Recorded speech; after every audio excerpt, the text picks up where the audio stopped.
शेतकरी बंधू आणि भगिनींनो, मी डॉक्टर वर्षा जगदाळे, विषय विशेषज्ञ पशुसंवर्धन व दुग्धशास्त्र या विभागामध्ये कृषी विज्ञान केंद्र सिंदेवाही येथे कार्यरत आहे. आज आपण थोडंसं कुक्कुटपालन या विषयावर थोडीशी माहिती घेणार आहोत.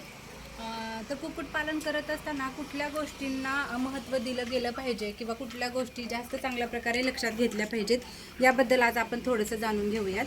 तर कुक्कुटपालन करताना सगळ्यात पहिल्यांदा जे काही शेड आहे कोंबड्यांचं ते सगळ्यात महत्त्वाचं आहे. त्याच्यानंतर कोंबड्यांमध्ये खाद्याचं व्यवस्थापन खूप चांगल्या प्रकारे केले गेले पाहिजे. त्याच्यानंतर त्यांचं आरोग्य व्यवस्थापन म्हणजे लसीकरण हे वेळोवेळी व्यवस्थित केले गेले पाहिजे. त्याच्यानंतर आपण कोंबड्यांसाठी जे पाणी वापरतो ते एकदम चांगल्या पद्धतीचं म्हणजे आपण जसं फिल्टरचं पाणी पितो त्या पद्धतीचं एक चांगलं पाणी कोंबड्यांना अवेलेबल करून दिलं पाहिजे. किंवा फिल्टरचं पाणी अवेलेबल नसेल तर पाणी उकळून थंड करून ते पाणी तुम्ही कोंबड्यांना दिलं पाहिजे, जेणेकरून.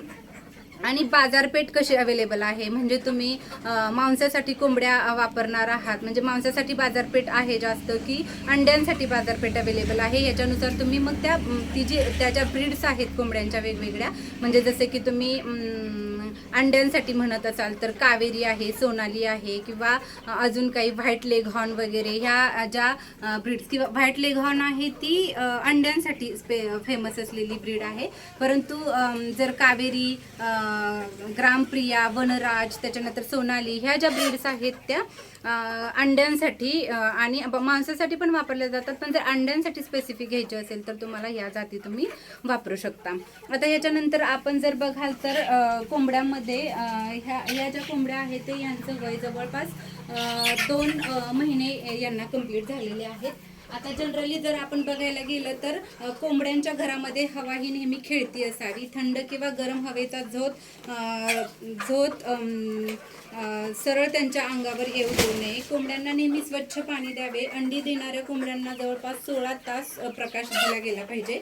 जर गादी पद्धती असेल अशा पद्धतीची तर त्यांच्यामधली जी पाण्याच्या भांड्यांची जागा आहे ती दररोज बदलली गेली पाहिजे. त्याच्यानंतर कोंबड्यांच्या घरातील लिटरमध्ये ओलावा बिलकुल नसावा. जर ओला झाला हा थोडाफार लिटर तर तो व्यवस्थित बिलकुल वेळच्या वेळी बदलला गेला पाहिजे. त्याच्यानंतर लिटर जर व्यवस्थित ठेवलं आणि आपण अंड्यांसाठी जर कोंबड्या पाळत असाल तर साफ अंडी मिळतात आणि रक्ताच्या हगवणीचा सुद्धा त्यांना त्रास होत नाही किंवा आजार होत नाही. जर खाद्याच्या भांड्यांची उंची ही कोंबडीच्या पाठीच्या उंचीवर ठेवली तर त्याचा त्यांना जास्त चांगल्या प्रकारे फायदा होतो. कोंबड्यांना नेहमी संतुलित आहार दिला गेला पाहिजे. जसं की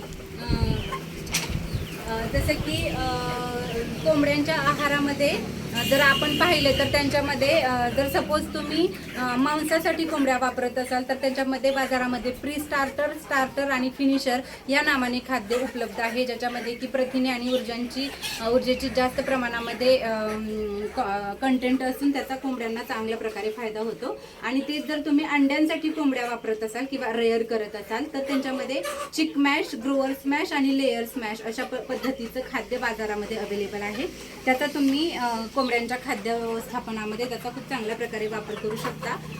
पण ह्याच खाद्याचा ह्यांच्यामध्ये जास्त वापर केला गेला पाहिजे, जेणेकरून आपलं जे आर्थिक शेड्यूल आहे किंवा कोंबड्यांचं जे वेट गेन आहे ते फास्ट होणार आहे. जर तुम्ही लोकल पद्धतीचं तांदूळाची चुरी वापरली किंवा गव्हाचा कोंडा किंवा मक्याची चुरी वगैरे वापरली तर त्याचा चांगल्या प्रकारे फायदा होत नाही त्यांना आणि त्यांचं वेट गेन पण लवकर होत नाही. त्याच्यामुळे आपल्याला त्या कोंबड्या जास्त दिवस पाळाव्या लागतात आणि मग त्याचा थोडासा परिणाम होतोच या व्यवसायावरती.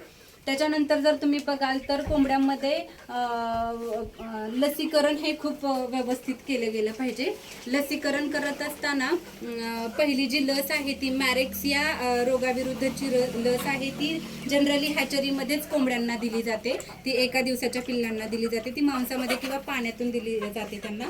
त्याच्यानंतर राणीखेत या रोगाविरुद्ध लासोटा नावाची लस आहे ती 1ल्या आणि 4थ्या आठवड्यामध्ये कोंबड्यांना दिली गेली पाहिजे. ती पण नाकामधून किंवा डोळ्यामधून पाण्यातून पण तुम्ही त्यांना देऊ शकता. त्याच्यानंतर लासोटाचा बूस्टर आहे तो 14 ते 18 दिवसामध्ये दिला गेला पाहिजे. त्याच्यानंतर दुसरा बूस्टर हा 28व्या दिवशी गंभीर या रोगाविरुद्ध दिला गेला पाहिजे. त्याच्यानंतर 6व्या ते 7व्या आठवड्यामध्ये देवी किंवा फोलपॉक्स जो डिसीज असतो कोंबड्यांमध्ये, त्यांना ते 6व्या 7व्या आठवड्यामध्ये त्या देवी या रोगाविरुद्धची लस दिली गेली पाहिजे. आणि त्याच्यानंतर राणीखेत या रोगाविरुद्धची R2B ही 8 ते 10व्या आठवड्यामध्ये कोंबड्यांना दिली गेली पाहिजे.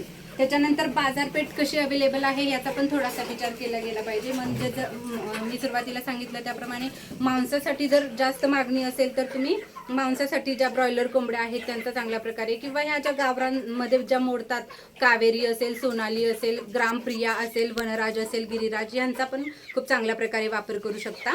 आणि जर अंड्यांसाठीची बाजारपेठ चांगली असेल तर अंड्यांसाठी पण तुम्ही त्या ब्रीडचा चांगल्या प्रकारे वापर करू शकता. धन्यवाद.